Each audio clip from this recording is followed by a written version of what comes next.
Inanunsyo ngayong Lunes ng Brazilian multimedia company at award-giving body na Breaktudo na isa ang SB19 sa 8 nominees bilang 2023 Grupo International Masculino o 2023 Best International Male Group of the Year.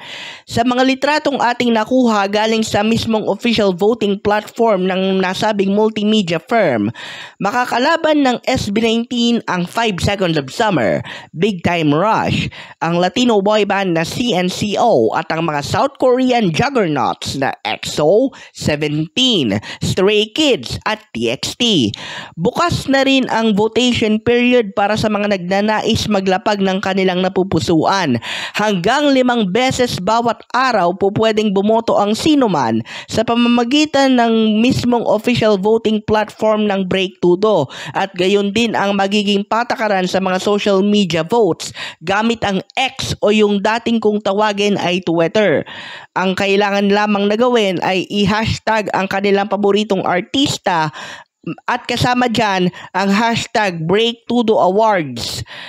Magtatapos naman ang voting period ng Setyembre 25 ng alas 11 ng umaga oras yan dito sa Pilipinas.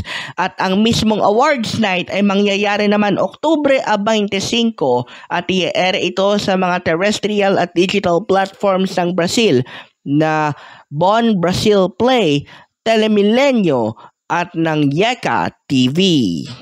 Isa ang nasabing Latino-American country sa mga pinakamalalakas sa baluarte ng 18 dahil nagkamit na rin ng iba't ibang pagkilala ang SB19 sa nasabing bansa, kabilang na ang The Bebe Music Awards, Premios Todos at Premios Likes Awards. Para sa Mabuhay Radio News na walang takot at walang pinapaboran, ito ang Senbat sa Patrol No. 2, Stephen Sarraspe Perez.